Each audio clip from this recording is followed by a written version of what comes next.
Dan yang paling utama kita bisa diangkat sebagai muridnya.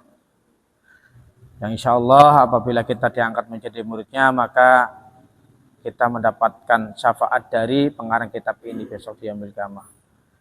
Ala hadzinah wa qulunatin sholihah ila hadratin Nabil Mustafa Muhammadin sallallahu ala alihi wa ashabihi wa azwajihi wa zurratihi khususan musannif hadzal kitab Ibnu Hajar Al-Asqalani wa inna ala insafula wa masyaikhihi wa ustazihi wa muridihi ila yaumil qiyamah sya'ulillahi lahumul fatihah. A'udzubillahi minasyaitonir rajim. Bismillahirrahmanirrahim. Alhamdulillahi rabbil alamin arrahmanir rahim maliki yaumiddin. Iyyaka na'budu wa iyyaka nasta'in ihdinas siratal mustaqim siratal ladzina an'amta 'alaihim ghairil maghdubi 'alaihim waladdallin amin. Bismillahirrahmanirrahim. Qala al-musannifu rahimahullah ta'ala wa nafa'ana bihi wa bi ulumi fid dharain amin amin ya rabbal alamin. Ahad kemarin kita telah membahas tentang rodo'ah. Rodo'ah adalah apabila seorang anak disusui oleh selain ibunya, maka otomatis dia menjadi anak susunya ibu tersebut. Dengan syarat ketika diberi susu itu lebih dari 5 minuman atau 5 sedotan. Jadi batas awal itu sebenarnya 10. Lalu dinaseh atau dihapus menjadi 5. Jadi ketika ada anak disusui sebanyak 5 kali sedotan, itu sudah menjadi status anak susuan.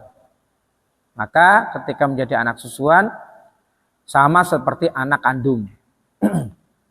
Hukumnya yaitu haram menikahi ibunya yang menyusui. Dan juga keluarganya ibunya. Mulai dari anak perempuannya, kakeknya, cucunya, bibinya, dan lain sebagainya. Kan statusnya sebagai anak, seperti anak kandung. Cuma yang berbeda adalah hukum warisan dan hukum nafkah. Kalau anak kandung itu mendapatkan kewarisan, tapi kalau anak susuan tidak mendapatkan warisan. Begitu juga nafkah. Ketika anak kandung wajib diberi nafkah, maka anak susuan tidak wajib diberi nafkah. Karena dia punya orang tua sendiri. Yang tanggung jawabnya kepada orang tuanya masing-masing. Cuma yang berlaku adalah hak nikah saja. Menjadi hak seperti anak kandung dalam hal nikah. Tidak boleh menikahi ibunya dan saudara-saudaranya. Bismillahirrahmanirrahim. An Ibnu Abbas radhiyallahu anhuma anna Nabiyya sallallahu alaihi wasallam urida ala banati Hamzah faqala innaha la tahillu li innaha ibnatu akhi minar radha'ah wa yahrumu minar radha'ah ma yahrumu minas nasab muttafaqun alaih. Suatu ketika Rasulullah itu dihadirkan dengan putrinya Hamzah. Putrinya Hamzah. Maka Rasulullah itu bersabda bahwa sesungguhnya putrinya Hamzah ini tidak halal bagiku. Maksudnya tidak halal dinikah. Karena apa? Innaha ibnatu akhi minar radha'. Karena anaknya Hamzah ini, putrinya Hamzah adalah anak dari satu susuan. Karena Hamzah dan Rasulullah itu satu susuan. Dulu itu Rasulullah itu disusui oleh Saibah. Sesudah menyusui Rasulullah, Ibu Saibah ini menyusui Hamzah. Sesudah menyusui Hamzah, menyusui Abu Salamah. Maka 3 ini menjadi saudara kandung karena menyusui pada satu ibu. Walaupun beda ibunya, dalam arti bukan ibu kandung. Tapi sama-sama menyusui dengan satu perempuan, maka menjadi saudara susuan. Jadi apa yang terjadi dengan Hamzah ke bawah anak-anaknya maka tidak boleh dinikah oleh Rasulullah. Sama dengan anak-anaknya Rasulullah tidak boleh dinikah oleh Hamzah.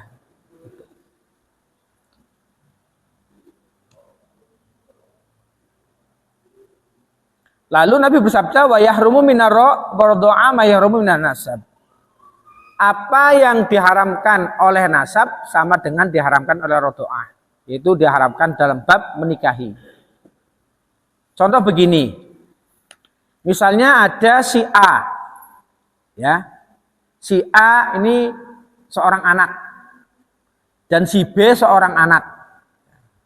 Sama-sama baik itu A anak laki-laki atau B anak perempuan, atau A anak laki-laki, si B anak laki-laki, sama saja.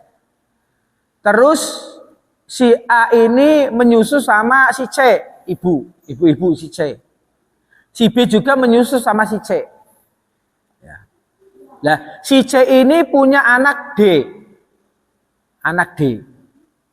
Boleh itu anak perempuan atau anak laki-laki. Maka kayaknya kalau memberi contoh si A, si B bingung, ya kan? Bingung. Terlalu menjelimet. Saya contohkan begini saja. Yang real, adik kandung itu pernah menyusu sama tetangga saya. Ketika ibu saya kerja, adik saya masih bayi, dia disusuin oleh tetangga saya. Maka keluarganya tetangga saya yang menyusui adik saya itu semuanya haram, yang perempuan haram dinikah oleh adik saya. Dari mulai misalnya tetangga saya punya anak perempuan, maka haram dinikah oleh adik saya. Apalagi ibunya yang menyusui. Punya kakek, nenek umpamanya yang masih muda, tetap haram dinikah oleh adik saya. Punya cucu, ibunya tadi, maka tidak juga boleh dinikah oleh adik saya. Berbeda dengan statusnya saya yang sebagai kakaknya. Maka saya ya boleh menikahi ibunya tadi.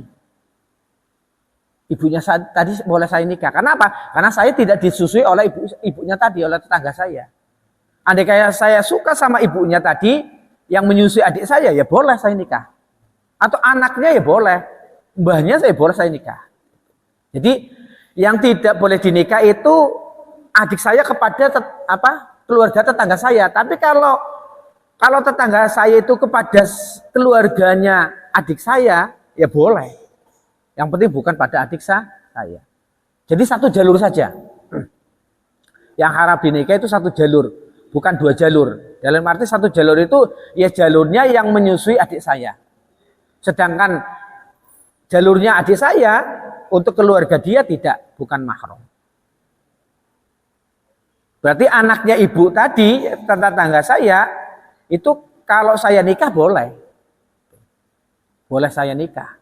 Karena yang menjadi anak susuan itu adik saya, bukan saya. Paham ya?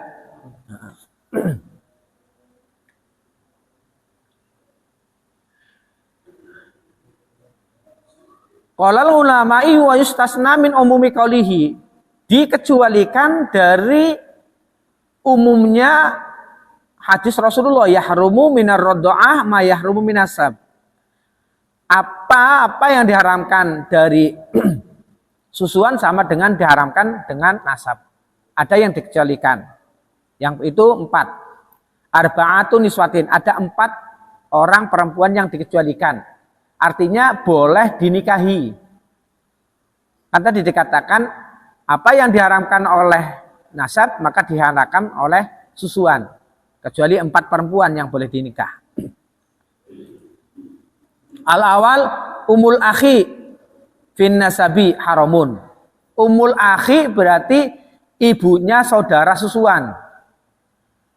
Ibunya saudara susuan. Itu haram dinikah kalau nasab. Yaitu bisa disebut kalau ibunya saudara laki-laki bisa disebut dengan ibu atau bisa disebut dengan istrinya bapak. Ya, istrinya bapak. Wa fi radha'ah qad yakunu ajnabiyah. Tapi kalau di dalam radha'ah, dalam bab susuan, ibunya saudara itu bisa jadi orang lain. Orang lain. Maka tidak haram bagi saudaranya. Artinya begini, saya menikahi tetangga saya, ibu yang menyusui adik saya, itu maka tidak haram. Kan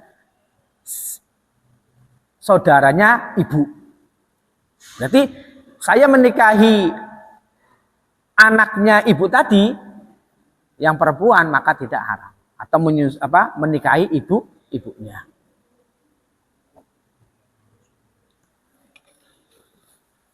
Nomor 2 adalah cucunya ibu.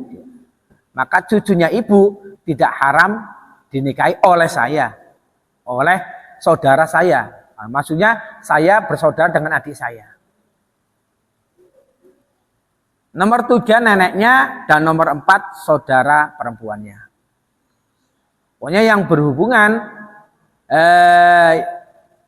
dengan saya yang statusnya bukan disusuin, maka halal dinikah. Ketika halal dinikah, maka otomatis saya tidak boleh berduaan dengan ibunya adik saya yang susuan. Karena statusnya boleh dinikah. Ya kalau adik saya berduaan dengan ibu susuannya ya tidak masalah. Karena dia anak susuan. Kalau saya tidak boleh. Karena bisa saya nikahi.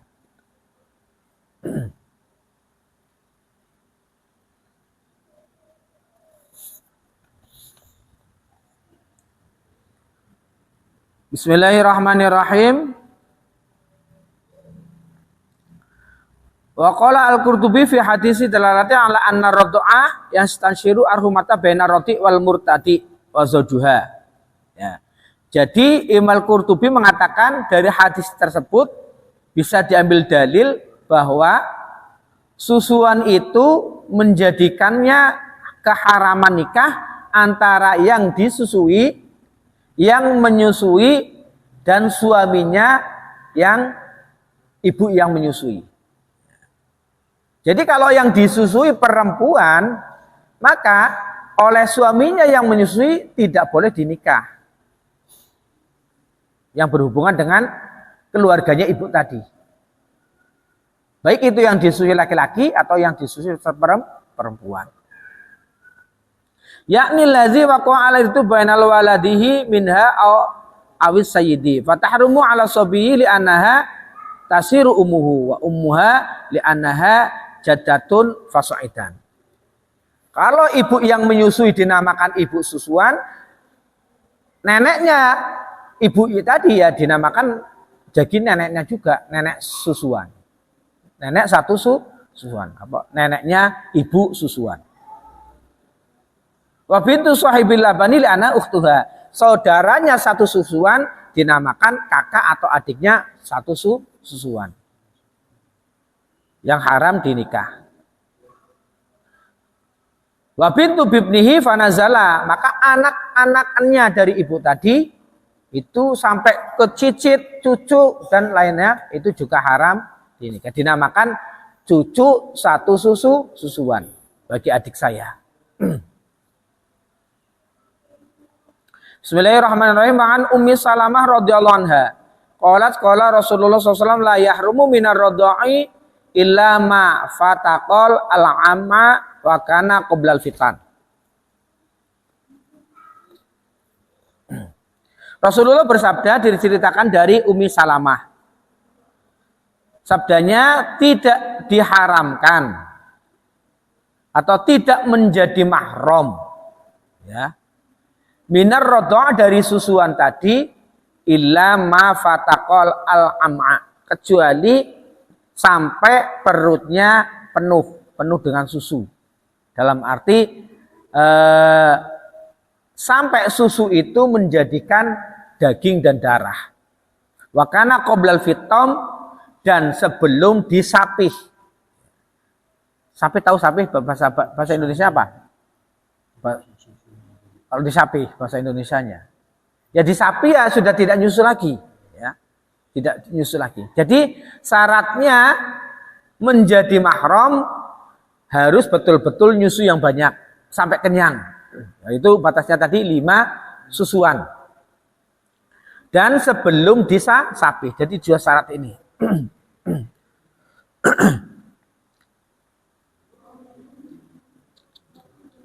Wal muradu ma sabaqa fiha minal fataqi bima'na saqi.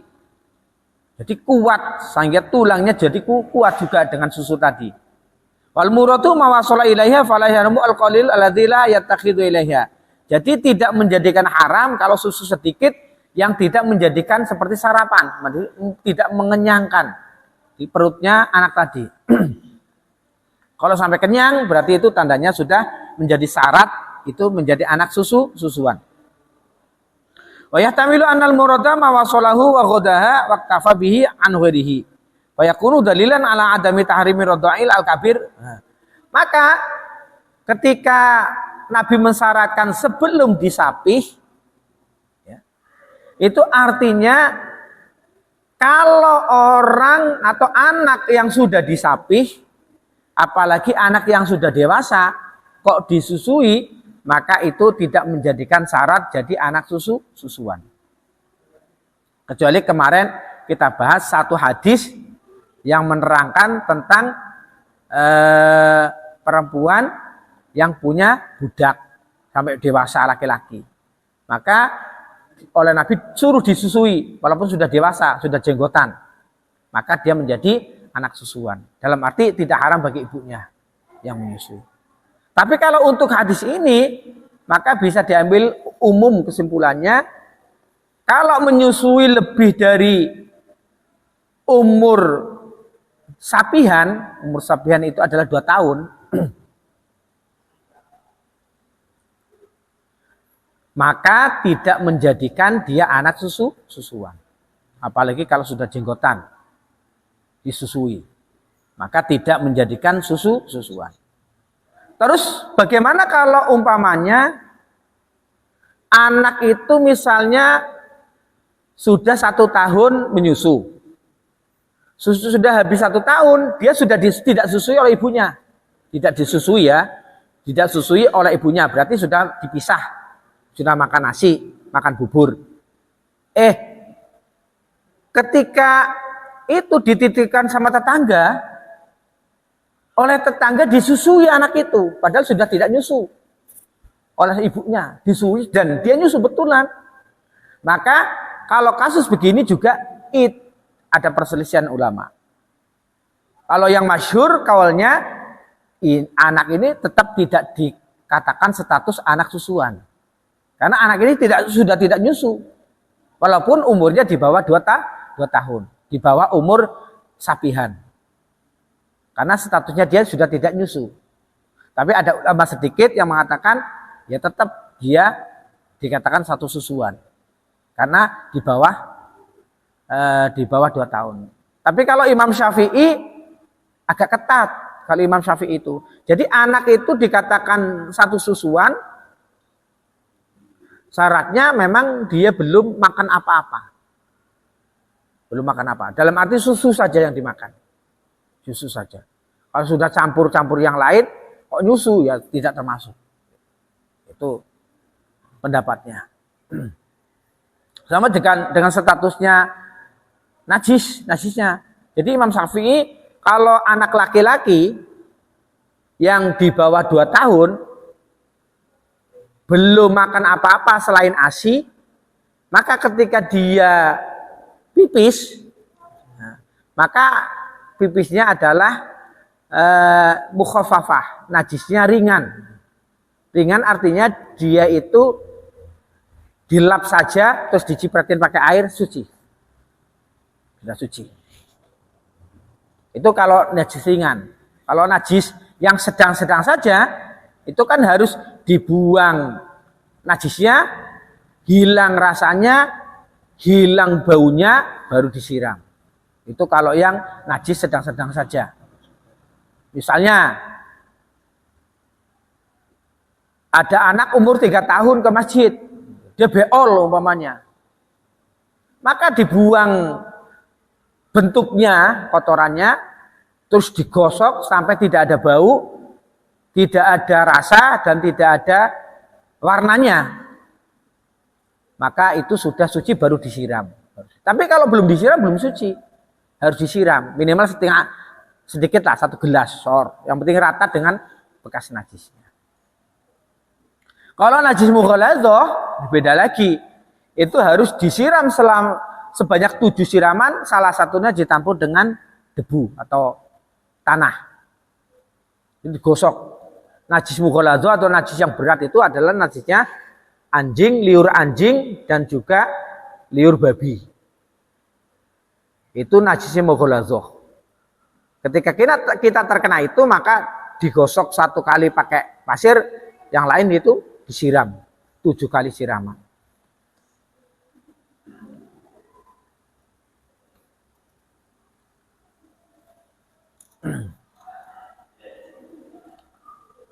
Wa yadullu ala zalika anal murada hadzal qawli fi hadisi wa kana qabla al-fitan fa innahu yuradu bihi qabla al-hawlaini kama warada fil hadis al-akhar inna ibni Ibrahim mata fi sadin. Seperti halnya putranya Nabi Muhammad SAW yang namanya Ibrahim.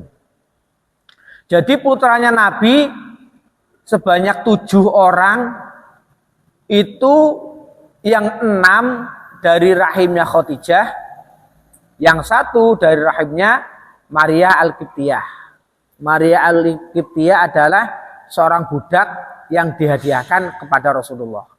Dan dia melahirkan anak namanya Ibrahim. Nah, Ibrahim ini meninggal dunia ketika dia masih dalam susuan. Masih menyusu. Dia meninggal dunia. Ibrahim ini. Maka Nabi mengatakan dia disusuin oleh bidadari di surga. Kata Rasulullah. Yang lain itu keluar dari rahim Khadijah, Zainab, Umi Kulsum, terus Fatimah, terus Qasim. Yang satu lagi lupa siapa namanya. Laki-laki yang satu lagi. Siapa?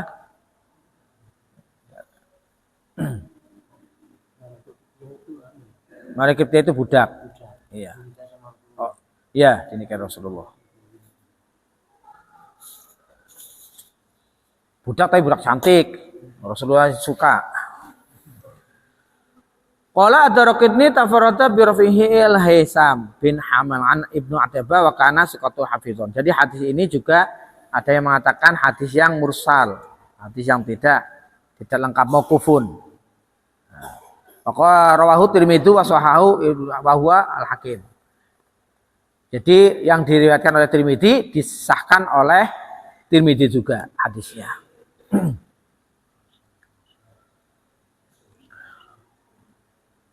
Wa yustajulahu min hadis Fatimah binti Munzir an Ummi Salamah la yarmin radhi illa ma saquhal ama wa kana qabla al-fitan.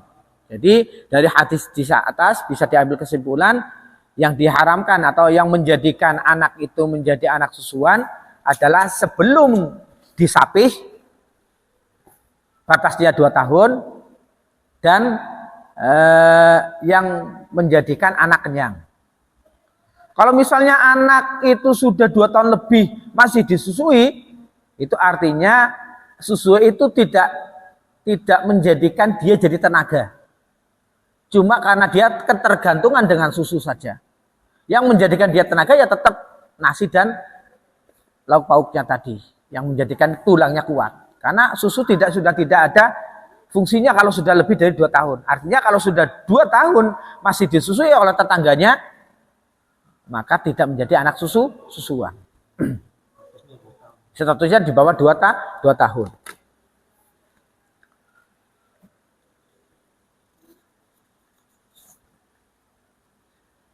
Bismillahirrahmanirrahim. An Ibnu Abbas radhiyallahu anhuma qala la radha'a illa fi haulaini. Ini dikuatkan dengan hadisnya Ibnu Abbas. Dia berkata, tidak ada susuan kecuali di bawah atau paling maksimal 2 tahun. Paling maksimal 2 tahun. Makanya dalam ayat haulaini kamilaini liman arada ayyutimma radha'ah. Jadi 2 tahun sempurna menyusui bagi orang yang ingin menyempurnakan susuan. Jadi di atas itu usahakan sudah disapi. Karena ada, saya punya adik tapi adik jauh. Jadi saudara dengan saya tapi saudara satu kakek. Jadi bukan satu kakek. Kakek saya dan kakeknya dia itu kakak adik beradik. Kan sudah jauh. Dia laki-laki. Sampai dengan dia sekolah, masa saya ingat di pesantren. Dia itu sekolah SMA, dia itu kalau pulang sekolah langsung nyusu sama ibunya. Iya, pokoknya kalau sudah pulang sekolah nyusu. Karena karena anak terakhir dia kan, mungkin tidak disapi, jadi masih SMA dia masih nyusu sama ibunya. Ya status mungkin susunya sudah tidak keluar. Ya cuma ngempeng saja lah, bahasa Jawanya itu ngempeng saja. Padahal ada saya ya tidak malu. Namanya sudah ketergantungan. Sama dengan apa saja kalau yang tergantungan itu ya memang tidak baik. Tidak baik. Ya kayak misalnya merokok juga itu tergantungan. Tergantungan rokok. Sebenarnya ya secara medis juga tidak ada manfaatnya. Tapi kalau sudah ketergantungan ya tidak masalah. Tapi juga memang berbahaya.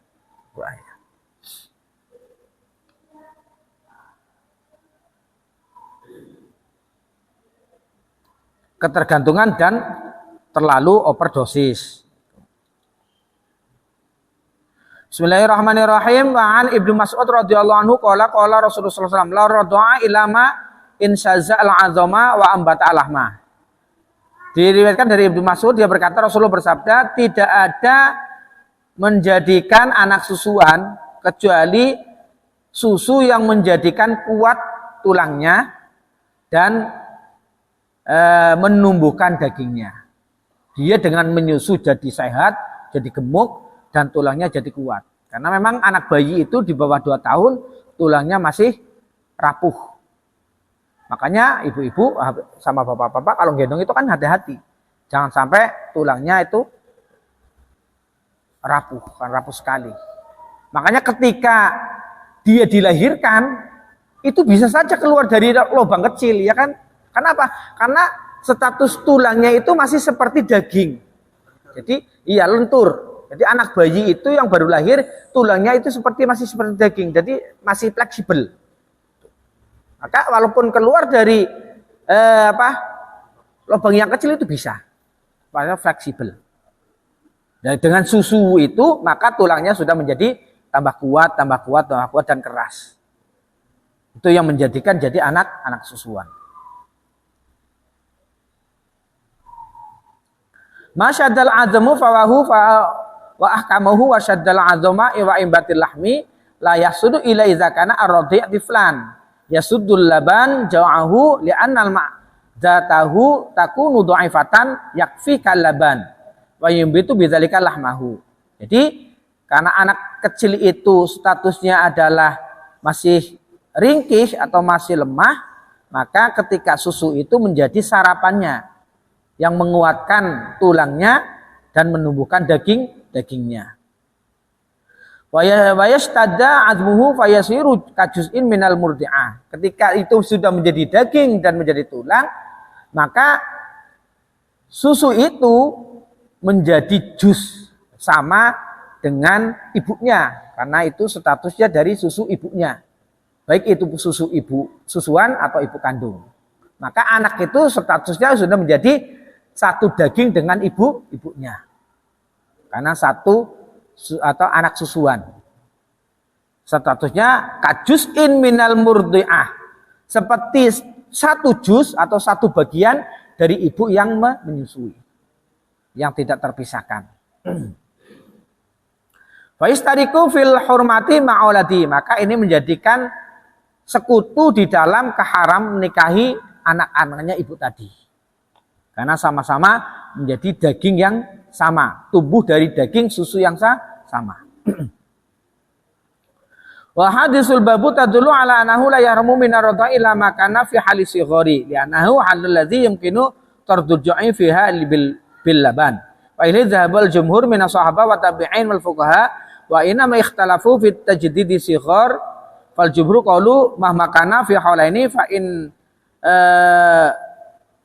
Yahrumu wala yahrumu makana badahuma mustadilun biqaulihi haulaini kamilaini. Wa qala jama'a radha'al muhrimu makana qabla al-fitan walam yaqdiruhu bi zamanin.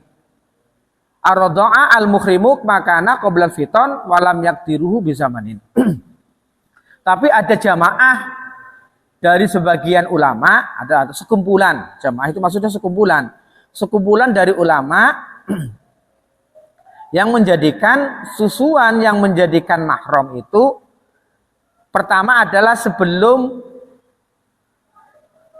dikatakan sebelum disapih, tidak tertentu dengan zaman atau masa. Itu ada sebagian ulama ya. Kalau tadi dalam hadis yang lain atau dalam kaul para ulama yang lain batasnya atau hadisnya tadi di bawah 2 tahun. Kalau ini adalah sebelum disapih, tidak harus 2 tahun. Artinya ketika anak itu disusui dan susunya masih lebih atau mengalir, anak itu lebih dari 3 tahun masih nyusu, berarti menjadi anak susuan. Artinya begini, ketika dia sudah lebih dari 2,5 tahun umpamanya, disusui oleh tetangga, maka ketika anak ini menyusu, baik itu kenyang atau tidak kenyang, dalam arti menjadi daging atau tidak menjadi daging, kan batasnya begitu. Yang penting dia disusuin sebelum disapih, dia belum disapih oleh ibunya, tapi masih menyusu 2,5 tahun oleh tetangganya, maka menjadi anak susuan. Ini kata ulama yang jamaah tadi. Tapi kalau dari hadis di atas sudah bisa diambil kesimpulan batasnya 2 tahun. Jadi ada 2 pendapat ya. Ada 2 pendapat. Bagaimana apa yang kita ambil? Ya kita untuk lebih hati-hati.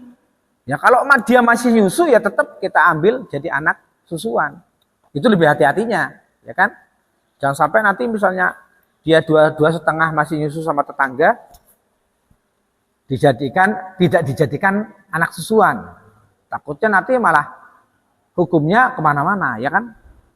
Misalnya dia menikahi adiknya, itu kan kita lebih berhati-hati, walaupun statusnya dalam kaul ini tidak termasuk anak susuan, tapi untuk hati-hatinya tetap dijadikan anak susuan, tidak boleh menikah. Terus begini, kalau di dalam usul fikih itu ada hukum umpamanya begini. Umpamanya adik saya tadi yang satu susuan, ya, satu susuan, punya saudara satu susuan, dan saudaranya adik saya ini, umpamanya ya, saudara adik saya ini umpamanya merantau, katakan ke Bontang, ya kan? Boleh sama ibunya, boleh tidak. Dan adik saya umpamanya di Jawa, dan umpamanya adiknya saya belum nikah. Maka di dalam usul fikih, kalau misalnya adik saya itu kehilangan jejak saudara susunya, umpama saudara susunya perempuan, ya, kok kehilangan jejak, tidak tahu namanya, tidak tahu alamatnya, di Bontang mana, ya, dari kecil tidak pernah ketemu, maka dalam usul fikih adik saya ini tidak boleh menikah dengan orang Bontang. Karena apa? Karena takutnya nanti yang dinikahi adalah adik susuannya. Kalau adiknya tadi tidak tahu alamatnya, tidak tahu namanya, tidak tahu kayak apa gambarnya, maka satu kota Bontang ini oleh adik saya tidak boleh dinikah perempuannya. Hah? Iya, karena apa? Ditakutkan nanti yang dinikahi adalah adik susuannya karena dia di sini. Kecuali kalau misalnya adik susuannya adik saya itu sudah jelas di Bontang Barat RT 11 umpamanya. Tapi tidak tahu siapa namanya, tidak tahu orangnya, maka yang diharamkan ya cuma Bontang Barat yang RT 11, berarti RT 12 boleh, RT 15 boleh, RT 27 boleh, gitu ya. Tapi kalau umum di Bontang dia tidak tahu di alamatnya di RT mana, di kecamatan mana, pokoknya di Bontang tahunya. Ya berarti satu perempuan Bontang tidak boleh dinikahi oleh adik saya. Karena ada adik susu, saudara susuan perempuan. Itu kalau dalam usul fikih. Karena ditakutkan yang dinikahi adalah adik susuannya.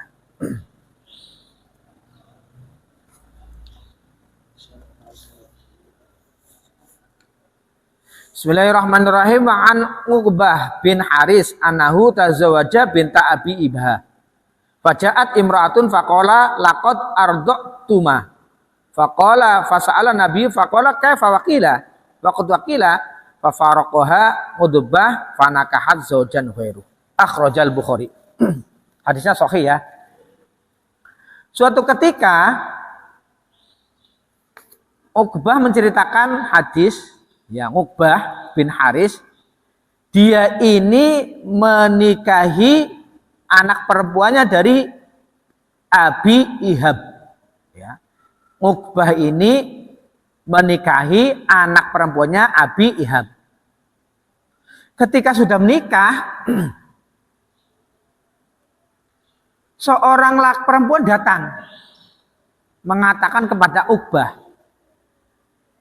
Uqbah, kamu dan istrimu ini adalah pernah saya susui bareng. Pernah saya susui. Kalian saudara satu susuan. Maka Uqbah bertanya kepada Rasulullah, menanyakan hal ini. Rasulullah bertanya, lah kok bisa begitu? Ketika sudah diceritakan hal itu, maka di sini tidak dikatakan Rasulullah mencari apa? Mencari saksi, tidak. Pokoknya dia percaya dengan perkataan ibu tadi. Jadi ini bisa menjadikan dalil tidak usah kalau bab susuan ya tidak usah cari saksi. Yang penting pengakuannya ibu ya sudah jadi. Jadi ya, maka Uqbah sesudah dikatakan istrinya adalah saudara satu susuan, maka diceraikanlah istrinya. Dan istrinya menikah dengan laki-laki lain.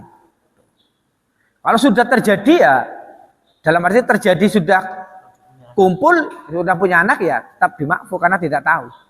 Tidak tahu.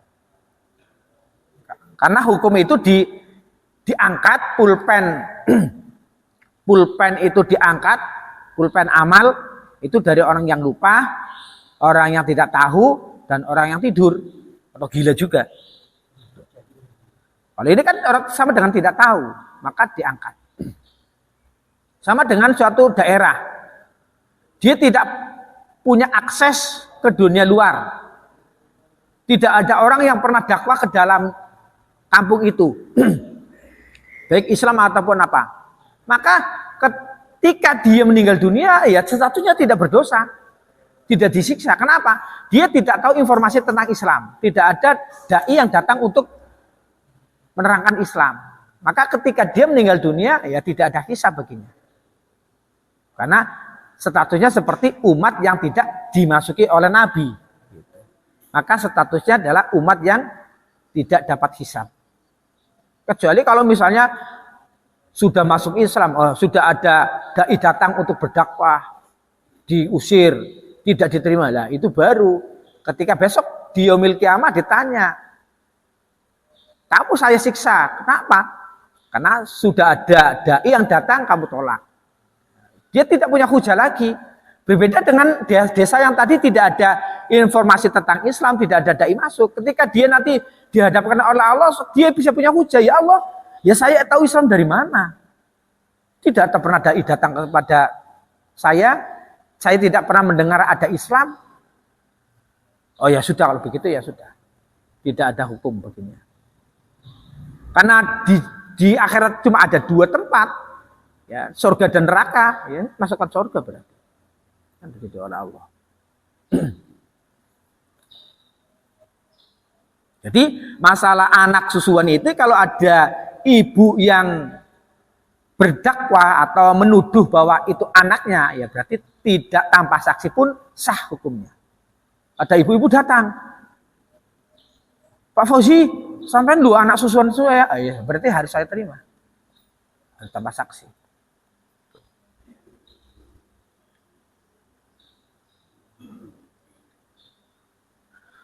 Wastadalla bi ala anna radha'ah la yustaratu fi adadu radha'ah wa fihi nadrun. Yanahu la yalzamu min adati zikriha adamul istirati ihtimali ayakuna zalika qabla taqrir hukumul istirat. Kalau di dalam sini Di dalam hadis ini tidak disebutkan ibunya itu menyusuinya berapa kali. Cuma kamu dan istrimu sudah saya susuan, sudah pernah saya susui. Tapi tidak disebutkan berapa susuan. Kalau di dalam keterangan ulama, bisa jadi ini dalil sebelum datangnya hadis bahwa status menjadi anak susuan harus 5 susuan, 5 sedotan. Bisa jadi sebelumnya. Sini. Au badahu istiharihi falam yurjah li dzikrihi fi kulli raf'atin. Wa yu'khadhu min hadisi indaman yaqulu annal imra bi firaqiha lam yakunu tahrimiha alaihi biqaulil murdi'ah wal ihtiyat ayyuhatu bin yuridi ayyatazawaja au yuzawiju. Jadi ketika perempuan ini mengatakan kamu adalah anak susuan saya dengan istrimu, tidak diambilkan saksi, maka ini sebagai ikhtiyat untuk berhati-hati. Dalam arti berhati-hati, diterima ucapannya untuk tidak nikah sama itu, untuk hati-hati. Untuk lebih berhati-hati agar tidak terjadi zina. Karena statusnya kan dengan saudara susuan. Ketika menikah, ngotot tidak mau pisah, ya tetap statusnya sudah tahu saudaranya tetap dinikah, ya statusnya kalau kumpul ya berzina. Walaupun istrinya, tapi kan statusnya masih satu kandung susuan. Ketika dikatakan dia anak susuan, ya segera diceraikannya.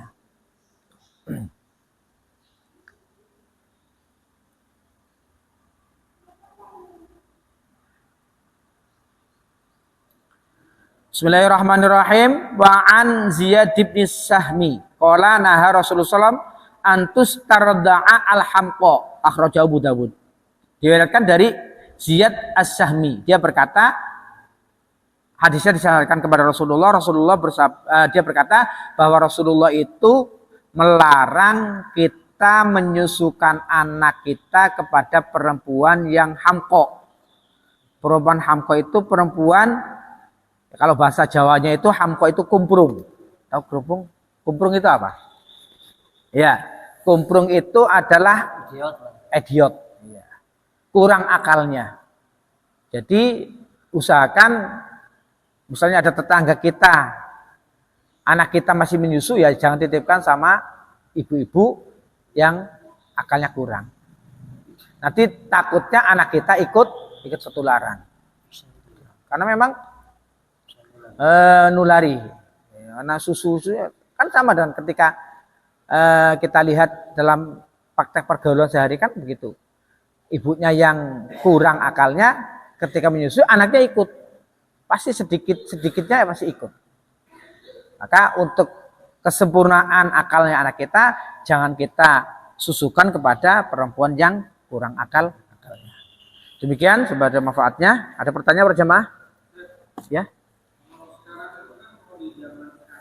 Ya.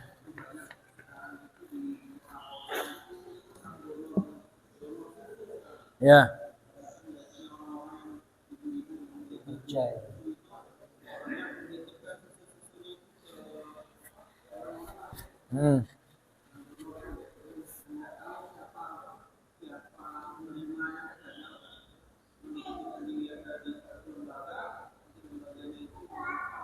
Itulah.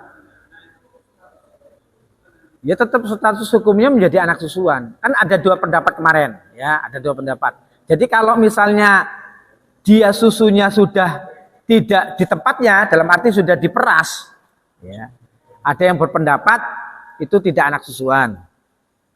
Tapi ulama yang sikoh dipercaya banyak pengikutnya itu mengatakan ya tetap mau namanya susu walaupun bukan di tempatnya sudah diperas, ditaruh di dalam kulkas umpamanya atau sudah dimasak lagi, ya tetap susunya ibunya dia. Jadi anak susuan. Jadi ya untuk berhati-hati memang kalau sudah demikian. Itu nanti dewasanya ya, pusing kalau begitu itu. Makanya carinya ya berarti kalau misalnya statusnya di Jakarta ya berarti anak itu tidak boleh nikah dengan orang di Jakarta. Itu begitu saja berarti statusnya. Nikah dengan orang lain di luar Jakarta. Karena apa? Karena di tempatnya kan di Jakarta kan. Misalnya umpamanya di Jakarta, atau di Bontang lah. Di Bontang itu sudah ramai donor susu. Ya berarti ketika dia menikah tidak boleh dapat anak Bontang. Begitu juga temannya, teman susuannya nanti tidak boleh nikah dengan orang-orang Bontang. Harus di luar Bontang. Kenapa? Takutnya nanti yang dinikahi ternyata adalah saudara susuan. Bisa jadi malah ibunya. Bisa jadi misalnya ibunya dia nikahnya 17 tahun. Kan sekarang ada kan di Ponorogo itu berapa? 20 siswi SMA minta dispensasi nikah. Karena apa? Hamil duluan. Di Ponorogo ini bulan-bulan ini 20. Masih SMA, ada yang SMP kelas 3 SMA. Minta dispensasi nikah karena hamil duluan. Nah, kalau sudah demikian, ketika dia menyusui misalnya atau susunya diambil, nanti anaknya umpamanya laki-laki, ibunya kan masih muda. Jadi misalnya anaknya sudah dewasa, lihat ibu janda gitu kan, ibu janda masih cantik. Iya ternyata ibunya, ibu susuannya gitu kan. Dia nyusu dari susu ibunya tadi. Bisa jadi. Maka ketika itu sudah terlanjur terjadi, maka hukumnya tidak boleh dia menikah dengan orang kota itu. Harus di luar kotanya. Ya tetap status dia susuan orang lain, walaupun tidak diketahui ibunya. Tapi kalau nanti status nikahnya kan saudara sekandung itu kan hubungannya dengan nikah, ya kan? Tidak ada dengan orang lain. Maka dia tidak boleh nikah dengan satu kota itu. Ya. Ada lagi? Al-Fatihah. A'udzubillahi minasyaitonir rajim. Bismillahirrahmanirrahim. Alhamdulillahirabbil alamin arrahmanir rahim maliki yaumiddin. Iyyaka na'budu wa iyyaka nasta'in ihdinas siratal mustaqim siratal ladzina an'amta 'alaihim ghairil maghdubi 'alaihim waladdallin. Allahumma shalli ala sayyidina habibina wa syafina wa qurrati a'yunina sayyidina Muhammadin sayyidil awwalin wal akhirin. Wassallallahu radhiyallahu tabaraka wa ta'ala sadatina ashabi rasulillah ajmain. Bismillahirrahmanirrahim. Alhamdulillahirabbil alamin hamdan na'imin wa hamdan syakirin hamdan yuafi ni'amahu wa yukafi mazidah. Ya Rabbana lakal hamdu qabla ridha wa lakal hamdu ba'da ridha wa lakal syukru kama yanbaghi li jalali wajhikal karim wa 'azimi sultanik. Allahumma ighfir lana dhunubana wa khatayana kullaha wa dhunuba abaina wa dhunuba ummahatina wa dhunuba syekhina wa dhunuba jama'atina wa dhunuba jami'il mu'minina wal muslimin wa sumatal ahya minhum wal amwat. Allahumma shalli ala sayyidina Muhammadin al-Fatih lima ukhriq wal khatim lima sabaq wan nasiril haqq bil haqq wal hadi ila siratikal mustaqim. Sallallahu alaihi wa ala alihi wa sahbihi haqqa qadrihi wa miqdarin azim. Allahumma inna nas'aluka taubata wa dawamaha wa na'udzubika minal ma'siyati wa asbabiha wa zakkina bil khawfi minka qabla khurujumi khudratiha wa hamilna ala najati minha wa min tafakkuri fi taraqiqiha. Allahumma la takilna umurana ala nafsina tarfata ain. Allahumma asbahna la namliku li nafsina dharra wa la naf'a wa la mauta wa la hayata wa la nusyura wa la natakhidu illa ma 'ataitana wa la nataqi illa ma waqaitana. Allahumma wafiqna lima tardah min qawlin wa 'amalin fi ta'atika innaka dzu fadlin 'azim. Rabbi adkhilni mudkhala sidqi wa akhrijni mukhraja sidqi waj'al li min ladunka sultanan nasira. Rabbana atina fid dunya hasanah wa fil akhirati hasanah wa qina adzabannar wa sallallahu sayyidina Muhammad wa ala alihi wasallam. Subhana rabbika rabbil izzati amma yasifun wa salamun alal mursalin walhamdulillahi rabbil alamin. Al-Fatihah.